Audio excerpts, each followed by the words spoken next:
Buenas noches, gracias y paz les sean multiplicadas de parte del Señor. Mi nombre es Juan Morales, estoy transmitiendo desde la ciudad de Cartagena. Quiero brindar un saludo especial al Centro de Avivamiento Casa de Dios, a los pastores Walter y Yurani Rodríguez, que me permiten compartir con ustedes esta palabra. Quiero que usted que está allí, que se conecta para recibir este mensaje, se coloque de acuerdo conmigo en esta hora para orar a nuestro Padre y pedirle que a través de la obra del Espíritu Santo nos permita estar en acuerdo y que esta palabra pueda ser de edificación para nuestras vidas. Soberano Dios y Padre omnipotente, te damos gracias porque solo tú te lo mereces, Señor. Tú eres digno de ser exaltado y de ser glorificado. Tú eres nuestro Padre, somos tus hijos, lavados y comprados con la sangre de Jesús. Nos acercamos delante de ti, Señor, para activar el poder del acuerdo y pedirte, Señor, que a través de la obra de tu Espíritu Santo nos permitas estar en un mismo sentir, en una misma fe, en un mismo Señor, que a través del vínculo perfecto del amor podamos estar unánimes juntos como tu cuerpo. Que podamos, Señor, trascender a las barreras denominacionales y que como cuerpo de Cristo podamos estar unidos para ser edificados en amor, para ser fortalecidos, Señor, en el poder de tu fuerza. Te pedimos que a través de tu Espíritu Santo abra los ojos de nuestro entendimiento, abra nuestros ojos espirituales, Señor, que se caiga toda venda denominacional, que se caiga toda venda de religión, que se caiga toda venda de legalismo, de tradición, Señor, que impida que la luz de tu evangelio nos alumbre, que mientras tu palabra está siendo predicada, Señor, se convierta en martillo que quebranta las piedras, que mientras tu palabra es expuesta, Señor, sea como fuego que consume, Señor, los espinos, que mientras tu palabra es predicada, la espada de tu espíritu sea transformada en asadones, para que se remueva, Señor, la tierra que está en el camino, que tu preciosa semilla, la palabra, Señor, pueda caer en buena tierra y dar frutos al 100, al 70, al 30 por uno. Te lo pedimos en el nombre poderoso de Jesús, que mientras tu palabra es predicada, Señor, tú puedas producir prodigios, milagros, señales, y que tú puedas hacer respuestas para tu pueblo a través de la palabra. Que el poder de tu palabra, que es viva y eficaz, se active, Señor, en este tiempo. Te lo pedimos en el nombre poderoso de Jesús y te damos gracias. Amén y amén. Bueno, el día de hoy quiero saludarles en el amor del Señor. Queremos compartir con ustedes esta palabra, el propósito de la venida de Jesús y nuestra transformación en Cristo. Hay algo que nosotros tenemos que entender, y es que el ser humano, las personas, la iglesia, tenemos un problema. Toda la iglesia, toda la humanidad, tenemos un problema. Y ese problema se llama pecado. Usted podrá decir, y uno escucha a la gente decir, no, la sociedad tiene muchos problemas, la humanidad tiene muchos problemas. Estamos teniendo muchos problemas, pero realmente el único problema que el ser humano tiene se llama pecado. Allí radica toda la problemática por la que estamos pasando, que estamos viviendo, es el pecado. El mundo, y hay algo que nosotros tenemos que entender, es que el mundo está bajo el maligno. Eso dice la palabra del Señor. El mundo está bajo el maligno.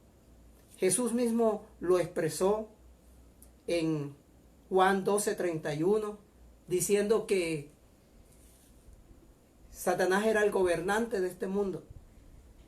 En Juan 14:30 Jesús dijo, ya viene el gobernante de este mundo, él nada tiene en mí, pero por causa de nosotros, él le permitió que Satanás lo tocara. En primera de Juan capítulo 15, versículo 19, la palabra del Señor dice, Y el apóstol Juan nos enseña, sabemos que somos de Dios y el mundo entero está bajo el maligno. En primera de Juan capítulo 3 también dice que el que practica el pecado es del diablo, porque el diablo peca desde el principio. Para esto apareció el Hijo de Dios, para deshacer las obras del diablo. Para esto apareció Jesús. Y es muy importante que nosotros le pongamos la retina, por así decirlo, a esta expresión. Para esto apareció el Hijo de Dios, para deshacer las obras del diablo. Porque es importante que nosotros tengamos en cuenta este texto. Porque más adelante vamos a hablar y lo vamos a ver de que Jesús mismo, en Juan, por ejemplo, en Juan capítulo 20, 21, Jesús dice que así como el Padre lo envió a Él, Él nos envía a nosotros también. Que así como el Padre lo envió a Él, Él nos envía a nosotros. Entonces, ¿para qué nos envía Jesús a nosotros? ¿O para qué nos envía Jesús al mundo? Para deshacer también las obras del diablo. Miren lo que dice Juan capítulo 20, 21. Entonces Jesús dijo otra vez, paz a vosotros. Como me envió el Padre, así también yo los envío. Entonces, como me envió el Padre, así también yo los envío. Eso es muy importante que en este tiempo nosotros como iglesia entendamos para qué vino Jesús a la tierra. ¿Cuál era el propósito de que Jesús se manifestara en carne? ¿Cuál era el propósito? ¿Cuál era el propósito para que Jesús viniera en carne? ¿Cuál era el propósito? ¿Cuál era el propósito de que Él estuviera en forma corporal con nosotros? Mira lo que dice también en Juan capítulo 17, versículo 18. Dice, como tú me enviaste al mundo, yo los envío al mundo. En dos textos diferentes. En Juan 17, 18 y en Juan 20, 21. Juan 17, 18, Jesús está orando por sus discípulos. Es la oración que Jesús hace por sus discípulos. Y le está diciendo al Padre, Padre, así como tú me enviaste a mí, yo los envío a ellos al mundo. Y en el capítulo 20, ya Jesús ha resucitado y se aparece a sus discípulos con toda la legalidad y con toda la autoridad que le había sido entregada por la obra consumada en la cruz del Calvario y por haberse levantado de entre los muertos. Jesús les dice, paz a vosotros. O sea, ya no hay nada que impida que ustedes tengan comunión con el Padre. Ya no hay nada que impida que ustedes tengan relación con el Padre. Ahora, como el Padre me envió, así también yo los envío a ustedes. Es importante que tengamos en cuenta estos textos. Porque a veces cuando uno le pregunta a un cristiano, ¿para qué vino Cristo al mundo? La gente dice para morir, y muchos cristianos dicen para morir en la cruz del Calvario y llevarnos al cielo. Y ese ha sido el gran problema de la iglesia por 17 siglos. Que nosotros como iglesia nos hemos aislado del quehacer diario de la nación, del quehacer diario de una ciudad, del quehacer diario de una comunidad, de cómo se va gestando y cómo se va construyendo una comunidad, y nos determinamos a encerrarnos en 4 paredes. Y le dejamos toda la legalidad al enemigo y le dejamos todo el campo abierto al enemigo para que el enemigo hiciera todo lo que quisiera hacer. Primera de Juan 5:19 dice, sabemos que somos de Dios y el mundo entero está bajo el maligno. O sea, todo lo que hace parte del mundo, todo lo que hace parte de la cultura, la economía, la política, la educación, los medios de comunicación, todo está permeado por el sistema, está permeado por las tinieblas, está permeado por el enemigo. Por 17 siglos nos aislamos de todo eso. No tenemos representación en la educación, no tenemos representación en la economía, No tenemos representación en la cultura. Nosotros no hemos ni siquiera desarrollado una contracultura para derribar la cultura de las tinieblas. No somos referentes a nivel político. Nos aislamos de la política. No preparamos gente para la política. Entonces todos los que están sentados allá legislando, todos los que están sentados en los sillones de poder, legislan para un sistema de tinieblas. Y todo lo que está buscando el enemigo desde Génesis es sacar a Dios del escenario. Hemos sacado a Dios de la educación, hemos sacado a Dios de la economía, hemos sacado a Dios de los medios de comunicación, hemos sacado a Dios aún de la misma iglesia. Esto parece contradictorio, pero es así. Hemos sacado a Dios de la iglesia también. O sea, ¿cómo se le ocurre a usted decir eso, hermano Osman, que Dios lo hemos sacado de la iglesia? Sí, lea Apocalipsis capítulo 3. Yo estoy a la puerta y llamo. Ese no es un mensaje para gente de afuera. Ese es un mensaje a una iglesia. Yo estoy a la puerta y llamo. ¿En qué momentos lo sacamos? Cuando Él debería estar adentro y viviendo en nosotros. Entonces es muy determinante que entendamos esto. Que entendamos que necesitamos retomar y entender y tener con claridad para qué Cristo vino a la tierra. El versículo 8 de Primera de Juan capítulo 3 nos dice: para esto apareció el Hijo de Dios, para deshacer las obras del diablo. Miren, en Hechos capítulo 10 versículo 38 dice: cómo Dios ungió con el Espíritu Santo y con poder a Jesús de Nazaret, y cómo éste anduvo haciendo bienes y sanando a todos los oprimidos por el diablo, porque Dios estaba con él. Nosotros tenemos que constantemente estarnos interrogando y preguntando, porque, la gran pregunta que nosotros los tenemos que hacer para aquellos que creen que Cristo vino a morir en la cruz del Calvario, simplemente para después llevarnos al cielo. Entonces la pregunta que nos tenemos que hacer es: si ya murió en la cruz del Calvario, si ya nos libertó del pecado, si ya nos libertó de la cautividad, ¿por qué nos dejó aquí en la tierra? ¿No será más bien que el propósito de Dios para nosotros es la tierra? Y que a través de nosotros Él quiere establecer su reino, su dominio sobre la tierra. Mire, Jesús dijo que las puertas del Hades no prevalecerían contra la iglesia. Entonces, ¿por qué las tinieblas están prevaleciendo contra la iglesia? ¿Por qué pareciera que las tinieblas tuvieran más legalidad en la tierra que la misma iglesia, a la que le fue dada toda autoridad y le fue dada toda legalidad? Cómo el Padre ungió a Jesús con poder, y cómo éste anduvo haciendo bienes y sanando a todos los oprimidos por el diablo, porque Dios estaba con él. La pregunta es: ¿Dios está hoy con quién? El pecado le da poder legal al diablo para llevarnos a cautiverio o a cautividad y meternos en prisiones de oscuridad. Entonces es importante que nosotros aprendamos que la obra de Jesús, que el objetivo de Jesús manifestarse en la tierra no fue solamente morir en la cruz del Calvario, fue liberarnos a nosotros de todas las obras del diablo y todas las maquinaciones del diablo. Jesús las conocía, las tenía claras. Él sabía contra quién se estaba enfrentando y él sabía las maquinaciones o las maneras como Satanás iba a tentarlo. De hecho, la Escritura nos enseña que él fue tentado en todas las cosas, pero que no pecó.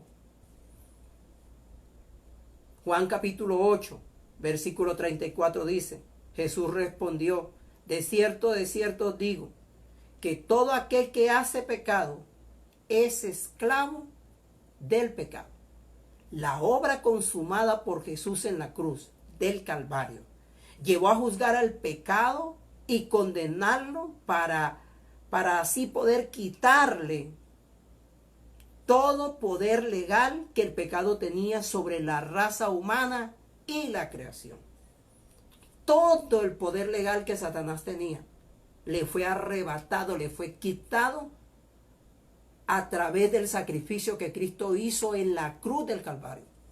Y todo el poder que Él tenía para mantenernos en temor y subyugado, al levantarse Jesús de entre los muertos, al no poder la muerte retenerlo en el sepulcro, Jesús le quitó todo dominio en todas las esferas de autoridad que el enemigo podía tener sobre el orden creado. Primera de Pedro capítulo 4, versículo 1. Puesto que Cristo ha padecido por nosotros en la carne, nosotros también armémonos del mismo pensamiento.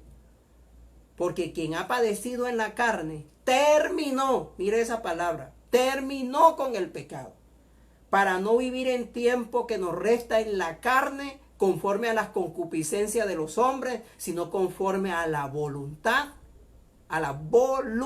de Dios. Y eso es lo que nosotros debemos entender. ¿A qué vino Jesús a la tierra? ¿Cuál fue el objetivo que Jesús,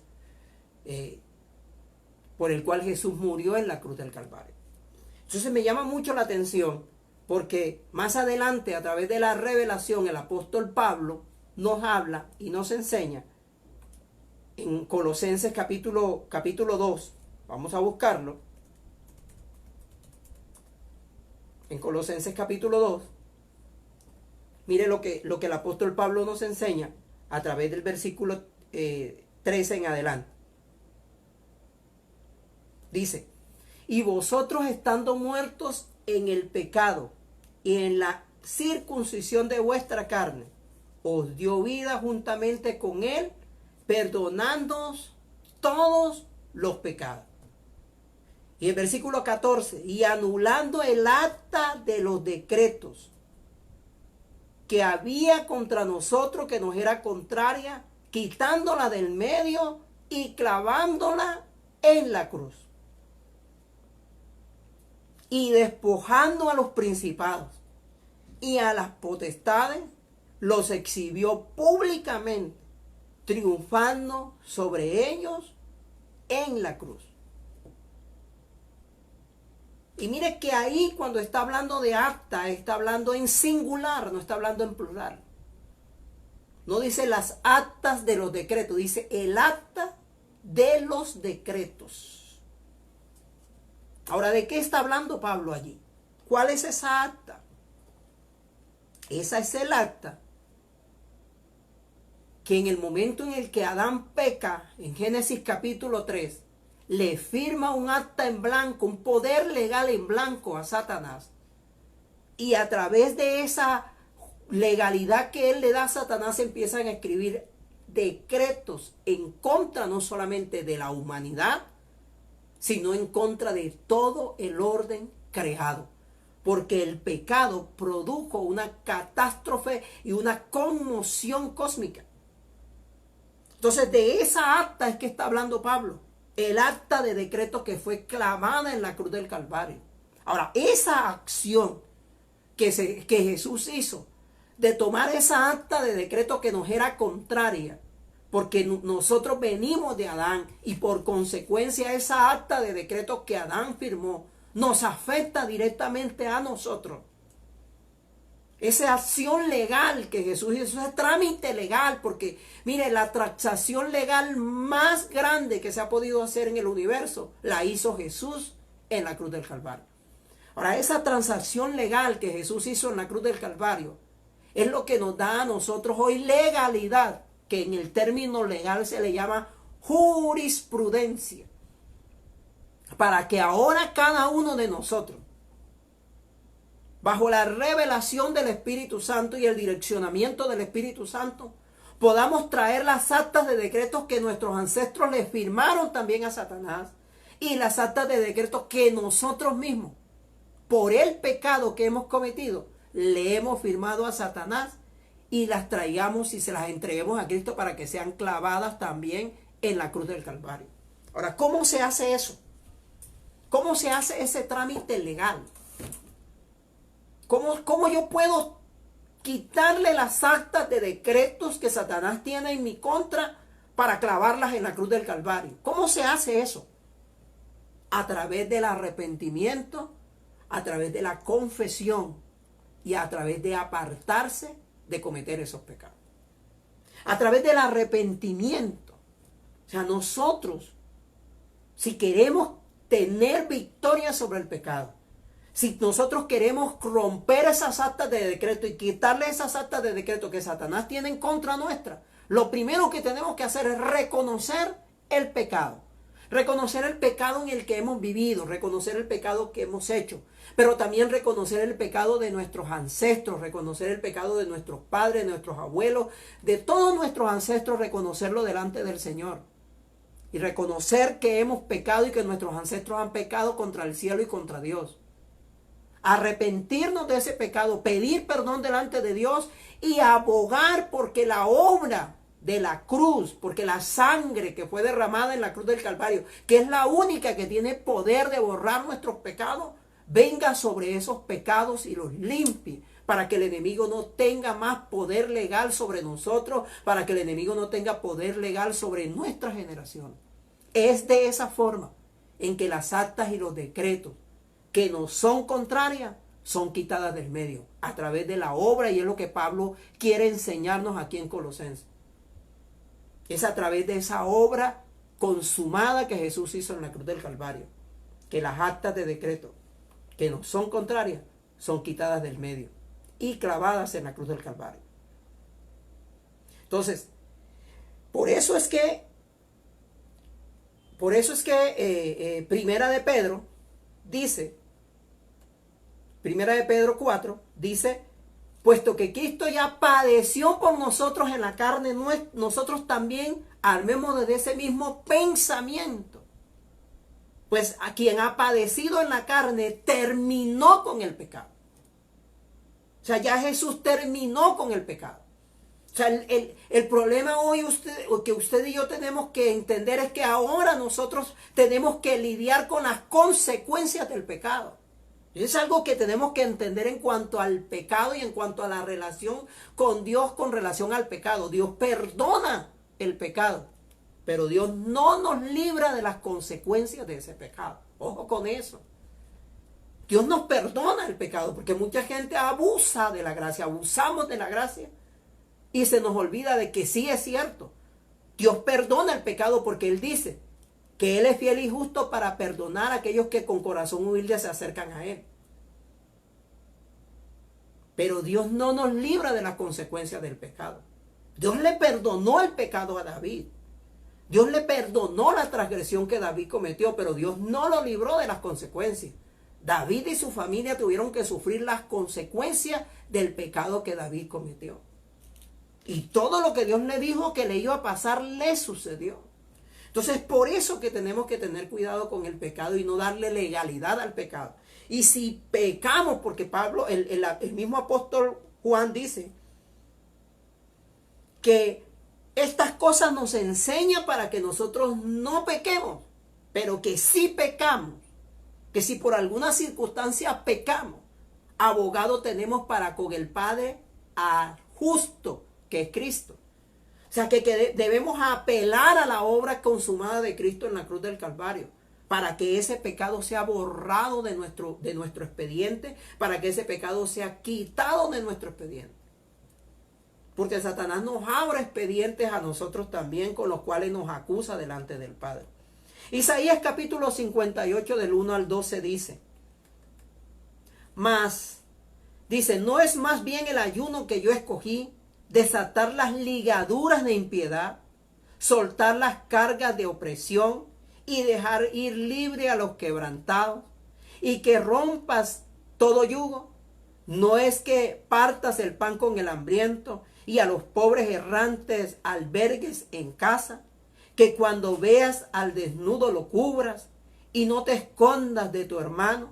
Entonces nacerá tu luz como el alba, y tu salvación se dejará ver pronto, e irá tu justicia delante de ti, y la gloria de Jehová será tu retaguardia. Entonces invocarás y te oirá Jehová, clamarás y dirá él: heme aquí. si quitares de en medio de ti el yugo, el dedo amenazador y el hablar vanidad, y si dieres tu pan al hambriento y saciares el alma afligida, en las tinieblas nacerá luz, y la oscuridad será como el mediodía. Jehová te pastoreará siempre, y en la sequía saciará tu alma, y dará vigor a tus huesos, y serás como huerto de riego, y como manantial en agua, cuyas aguas nunca faltan.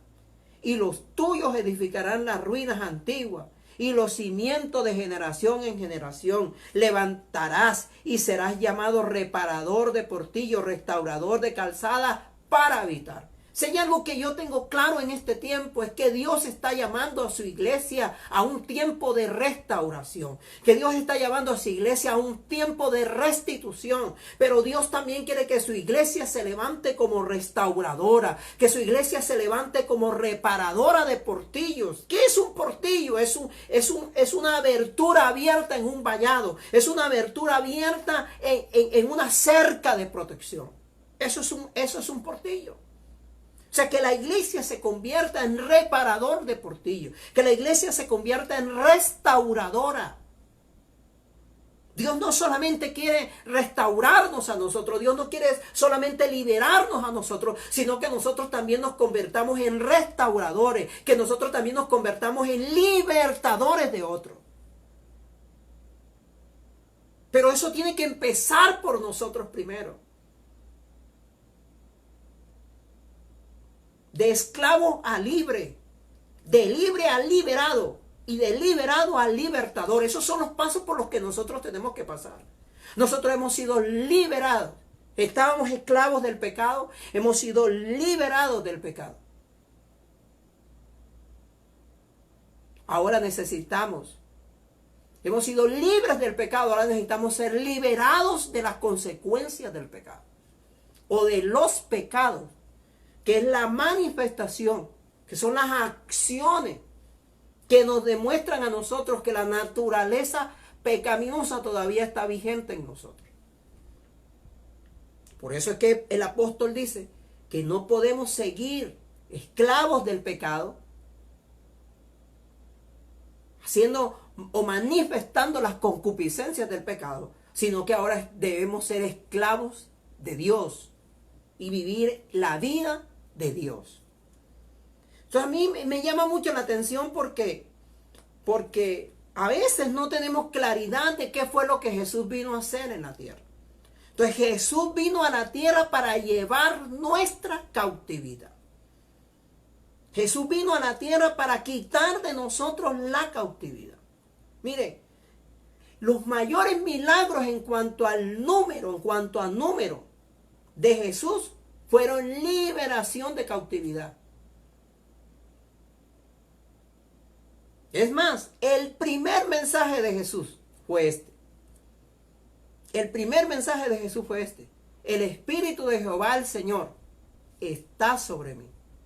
Porque me ha ungido Jehová y me ha enviado a predicar buenas nuevas a los abatidos y a vendar a los quebrantados de corazón, a publicar libertad a los cautivos y a los presos apertura de la cárcel, a promulgar el año de la buena voluntad de Jehová, el día de la venganza de Dios. ¿Sabe? Cuando Jesús tomó el rollo, en Lucas capítulo 4 usted puede encontrar esto, pero él lo toma de Isaías capítulo 61, que es lo que estoy leyendo. Y Jesús le dice que cerró el rollo y les dijo: hoy se ha cumplido esta palabra delante de vosotros. Hoy se ha cumplido esta palabra delante de vosotros. Ahora, lo sorprendente de esto es que cuando tú lees los 4 evangelios, en ninguno de ellos se registra que Jesús fue a una cárcel física. En ninguno de ellos se registra que Jesús visitó una cárcel para sacar de allá de los que estaban presos. Entonces, ¿de qué cautividad está hablando Jesús? ¿De qué prisiones está hablando Jesús?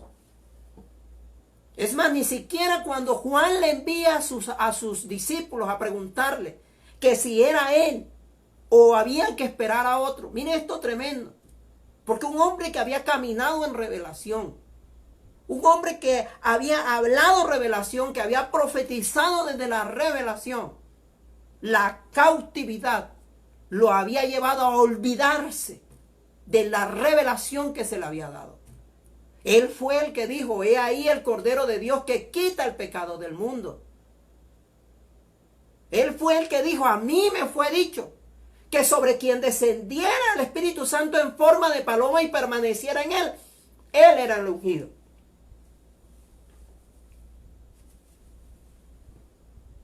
Pero ahora está preguntando si es él o hay que esperar a otro. Me llama mucho la atención en la respuesta de Jesús. Porque Jesús no le dijo: sí, yo soy. Él le dijo: díganle que los ciegos ven, los sordos oyen, los mudos hablan, los enfermos son sanados, los cautivos son liberados y el reino de los cielos está siendo anunciado.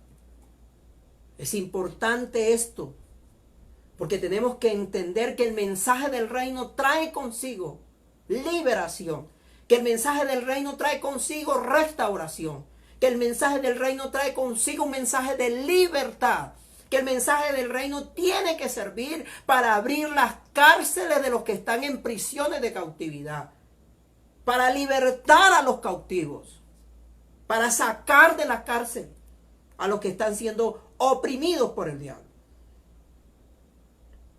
Isaías capítulo 49, versículo 8 al 10 dice: así dijo Jehová, en tiempo aceptable te oí, y en día de salvación te ayudé. Y te guardaré, y te daré por pacto al pueblo, para que restaures la tierra, para que heredes asoladas heredades, para que digas a los presos salid, y a los que están en tinieblas mostraos, en los caminos serán apacentados, y en todas las alturas tendrán sus pastos. No tendrás hambre ni sed, ni de calor, ni el calor, ni el sol te afligirá, porque el que tiene de ellos misericordia los guardará y los conducirá a manantiales de aguas. Y mire lo que dice el Salmo 68, 18. Subiste a lo alto y cautivaste la cautividad. Tomaste dones para los hombres y también para los rebeldes, para que habite en ellos Jehová Dios. Aún para los rebeldes, Dios tiene dones. Eso parece ilógico, ¿cierto? Pero mire todo lo que Dios dice.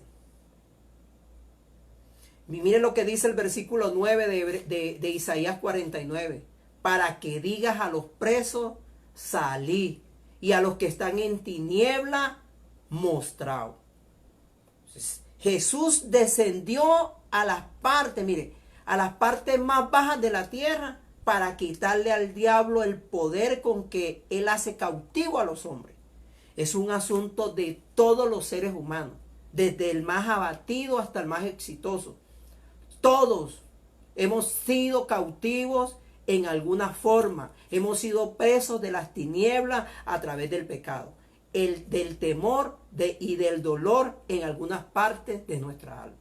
La cautividad representa una de las partes más importantes de los sufrimientos y de la victoria de Jesús a través de su muerte y de su resurrección.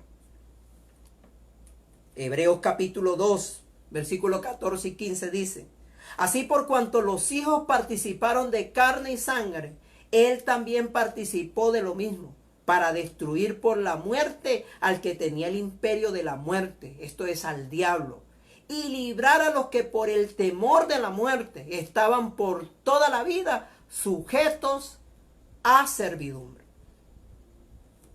Este temor a la muerte no solo se refiere al miedo a morir, sino a todo lo que es el imperio de la muerte: pobreza, escasez, enfermedad, inseguridad, tragedias súbitas, etc. Todas estas cosas controlan y dominan a la mayoría de los seres humanos, incluyendo a la iglesia. entender la cautividad de nuestros días es de gran importancia, ya que de este conocimiento depende el recibir y el desarrollar nuestros dones espirituales. De este conocimiento dependerá la victoria y el éxito que nosotros tengamos en nuestra vida espiritual y en el llamado que Dios nos ha hecho a nosotros. Mire lo que dice Efesios capítulo 4, versículo 8 al 13, dice: por lo cual dice, subiendo a lo alto, llevó cautiva la cautividad. Lo mismo que le fue revelado a David en el Salmo 68. Subiendo a lo alto, llevó cautiva la cautividad y dio dones a los hombres. ¿Y qué subió? ¿Qué sino que también había descendido primero a las partes más bajas de la tierra? El que descendió es el mismo, es el que también subió sobre todos los cielos para cumplir todas las cosas.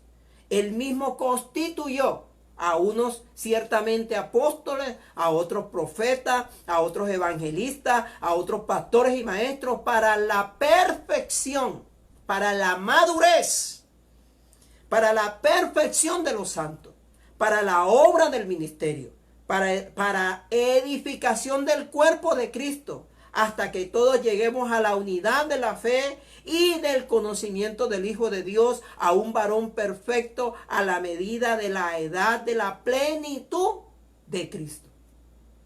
O sea, entender nosotros como iglesia que cada don dado por Dios, que cada ministerio que puede manifestarse a través del cuerpo de Cristo es para el crecimiento y para la edificación y para la madurez del cuerpo de Cristo. Es a través de los dones, es a través del ministerio en que se puede llevar también a ser libertadores de otros, a ser restauradores de otros. Es necesario denunciar la cautividad y derrotar la cautividad a través de abrir esas prisiones de cautiverio en que nosotros mismos y las personas han estado. Ahora, entendiendo y entender, es importante entender que la liberación es el pan de los hijos de Dios. La liberación es el pan de los hijos de Dios. Miren lo que dice Mateo capítulo 15, versículo 21 al 28. Dice: saliendo Jesús de allí, fue a la región de Tiro y de Sidón. Y he aquí que una mujer cananea que había salido de aquella región clamaba diciéndole: Señor, Hijo de David, ten misericordia de mí. Señor, Hijo de David, ten misericordia de mí. Mi hija es gravemente atormentada por un demonio. Pero Jesús no le respondió palabra. O sea, Jesús la ignoró. Entonces, acercándose sus discípulos, le rogaron diciendo: despídela, pues da voces tras nosotros. Sus discípulos la despreciaron, la rechazaron. Él respondiendo dijo: no soy enviado sino a las ovejas perdidas de la casa de Israel. Entonces ella vino y se postró delante de él diciendo: Señor, socórreme. Respondiendo él le dijo: no está bien tomar el pan de los hijos y echarlo a los perrillos. La pregunta es, ¿ella le estaba pidiendo pan o le estaba pidiendo que liberara a su hija del demonio? O de ese demonio que la estaba atormentando, o de ese espíritu inmundo que la estaba atormentando. Y ella dijo: sí, Señor, pero aún los perrillos comen de las migajas que caen de la mesa de sus amos. O sea, la comparó con un perro. Entonces respondiendo Jesús dijo: oh mujer, grande es tu fe, hágase contigo como quieres. Y su hija fue sanada desde aquella hora. La fe es legal. Pero en este texto podemos ver muchísimas cosas que tienen que ver con la legalidad. Cuando esta mujer, que no hacía parte del pueblo de Israel, porque era griega, era sirofenicia, o sea, no hacía parte del pueblo, se acerca y clama a él como hijo de David, ella no tenía derecho a la obra que Jesús había venido a hacer en la tierra. Por eso él dice, yo no he venido sino a la casa de Israel. O sea, como mujer, como hijo de David, no puedo ayudarte. Estoy limitado como hijo de David porque solamente como hijo de David he venido a la casa de Israel. Pero cuando ella cambia el clamor, cuando ella cambia la solicitud y le dice, Señor, socórreme, como Señor del universo y como Señor de la tierra, ella tenía toda legalidad para reclamar la obra de liberación que Jesús había traído sobre la tierra. Pero aún Jesús le pone un obstáculo más a lo que la mujer está pidiendo. Ella le cambia la legalidad, Jesús le pone un obstáculo.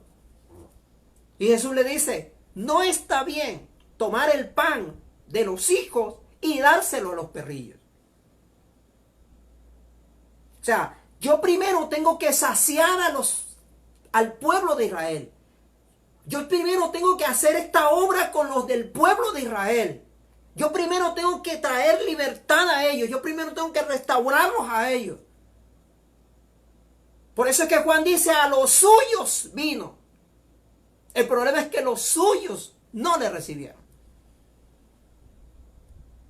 Hubo gente que provocó grandes milagros que no hacían parte del pueblo de Israel. Este es uno de ellos. El centurión romano es otro. Y esta mujer, viendo el obstáculo, apeló a otra legalidad, a algo que el pueblo, y que para ellos, los judíos y los de los Medio Oriente, se llama la ley del espigueo. Ella le dijo, sí, Señor, tienes razón, pero también yo recuerdo que los perrillos comen de las migajas que caen de la mesa de sus amos. La ley del espigueo decía que cuando se cultivaba, cuando se cosechaba grano, la espiga que se cayera, mientras estaban cortando, esa espiga no la debían recoger, sino que debían dejarla para las viudas, para los huérfanos y para los extranjeros. Entonces esta mujer apela a la legalidad porque todo lo de Dios es legal.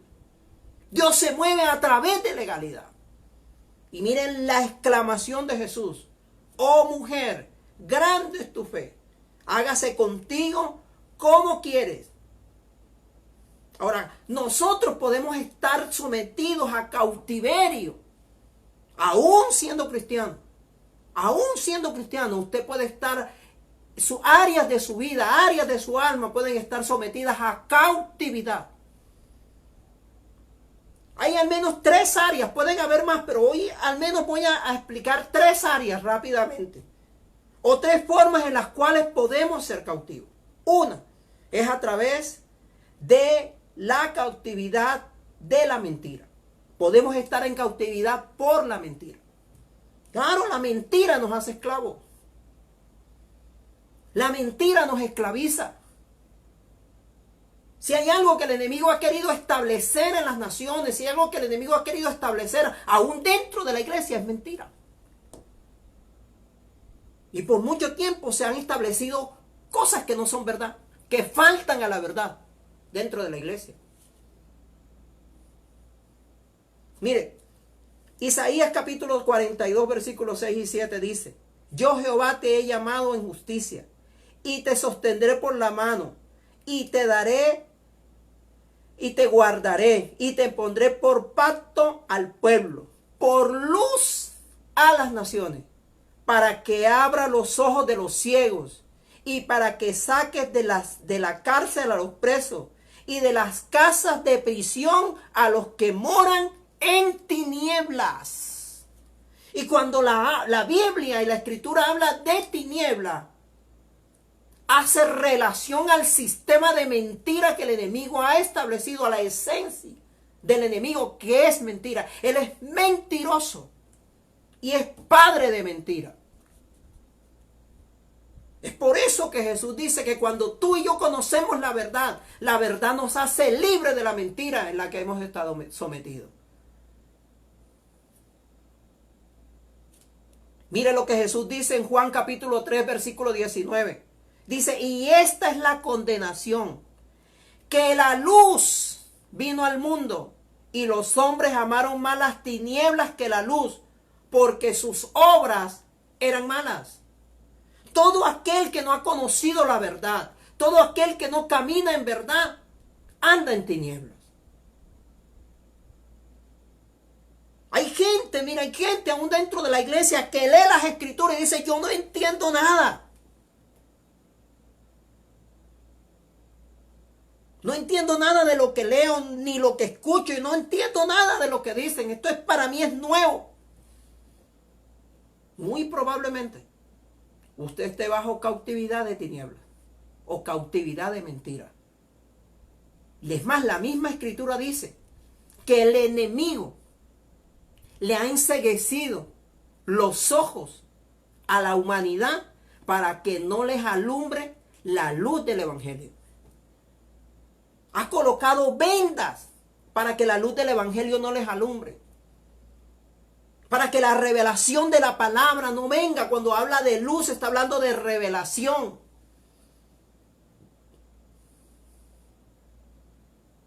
Y esa es una de las cosas que Jesús dijo que nosotros éramos. Y por eso me gustó mucho este texto. Te pondré por luz de las naciones. Jesús dijo que nosotros somos la luz del mundo. Y que también somos la sal de la tierra. Ahora, ¿para qué nos pondrá por luz a las naciones? Para que abramos los ojos de los ciegos. No ciegos físicamente solamente, sino ciegos espirituales. Porque cuando usted y yo no entendemos las palabras, estamos en ceguera espiritual. Cantidad de gente aún dentro de las iglesias con ceguera espiritual. Para que saques de la cárcel a los presos. Y de las casas de prisión a los que moran en tiniebla. O sea, que cuando nosotros estamos en tiniebla, estamos en casas de prisión. Claro. Estamos cautivos. Cuando usted no conoce la verdad, usted es cautivo de una mentira. Cuando usted no conoce la verdad, se hace esclavo de una mentira. Cautividad de los demonios. Mateo 18, 16 dice: y cuando llegó la noche, trajeron a él muchos endemoniados. Y con la palabra, ¿con qué? Con la palabra los echó fuera. Echó fuera a los demonios y sanó a todos los enfermos. Con la palabra.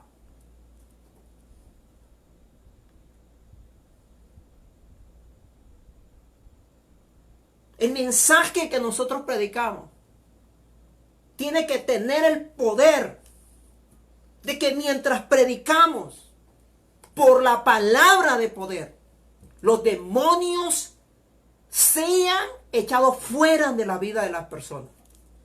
Porque Jesús dijo que como Él lo había hecho, nosotros lo podíamos hacer también. Y cosas más grandes que las que Él hizo, nosotros haríamos, porque Él iba al Padre. Que nos había dado autoridad sobre los demonios para echarlos fuera. Aquí dice que por la palabra los echaba fuera.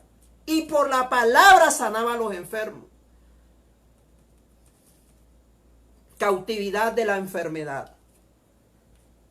Si en usted hay una manifestación y en su familia y en sus generaciones ha habido una manifestación de una enfermedad que ha sido repetitiva en los padres, en los hijos, en los abuelos, en los sobrinos, en los tíos, esa generación y esa familia está bajo cautividad de enfermedad y necesita ser libre de esa cautividad, porque nosotros no fuimos llamados a estar cautivos, nosotros fuimos llamados a vivir en la libertad gloriosa de los hijos de Dios, en la libertad gloriosa del Hijo de Dios, que nos hizo libres del pecado, de la muerte. Cautividad de la enfermedad. Isaías 53, capítulos 4 y 5. Ciertamente Él llevó nuestras enfermedades y sufrió nuestros dolores, y nosotros le tuvimos por azotados y por heridos de Dios y abatido.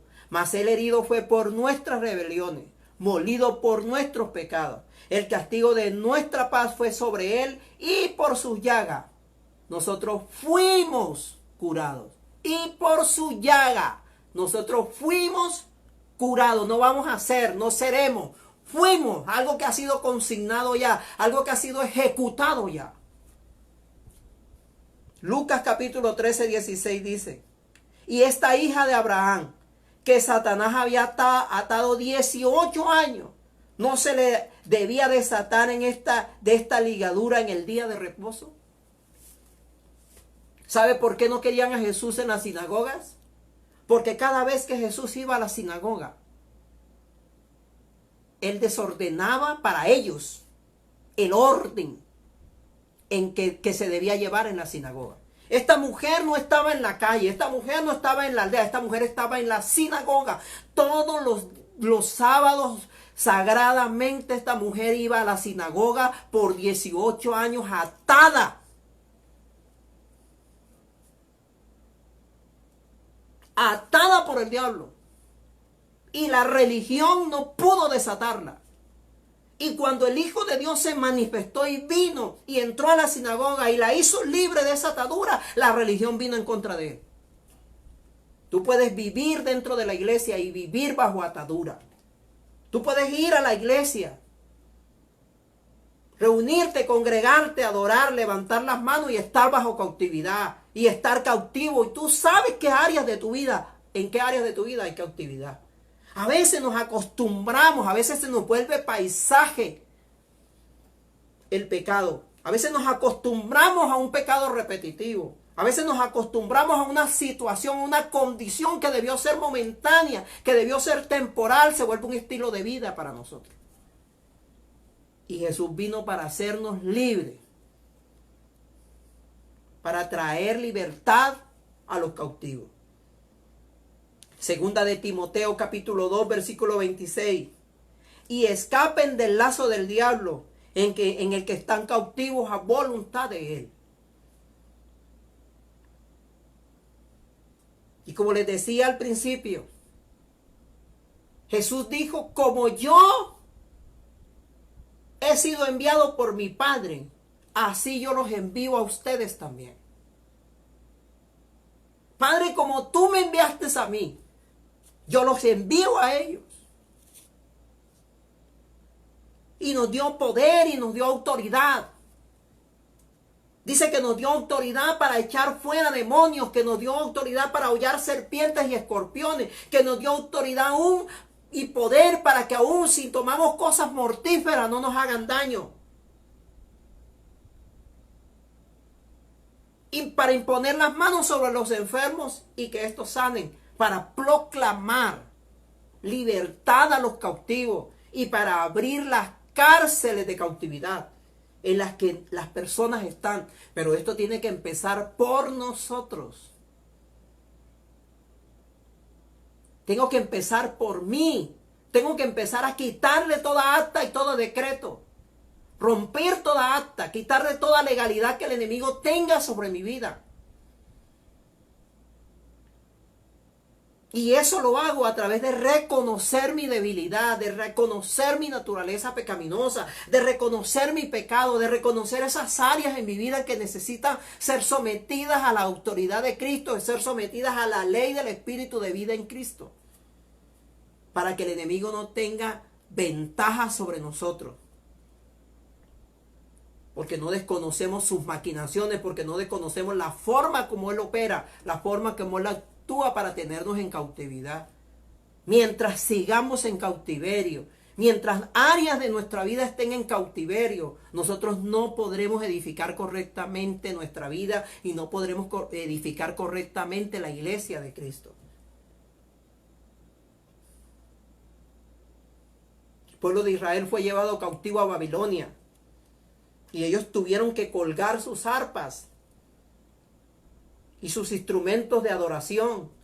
Y dice que los babilonios le decían que adoraran a Dios, que a ellos les habían contado que ellos adoraban a Dios de una forma tremenda, que por qué no lo adoraban. Y él decía: ¿Cómo vamos a adorar a Dios estando en cautividad? ¿Saben por qué hay mucha gente que a veces cuando nos reuníamos en los auditorios, porque ahora no lo podemos hacer, pero mucha gente que cuando nos reuníamos en los auditorios, ay, qué pereza, no le daba pereza adorar, no siente ganas de adorar? ¿Por qué? Porque su alma está en cautividad. Porque su vida está en cautiverio no se puede adorar a Dios.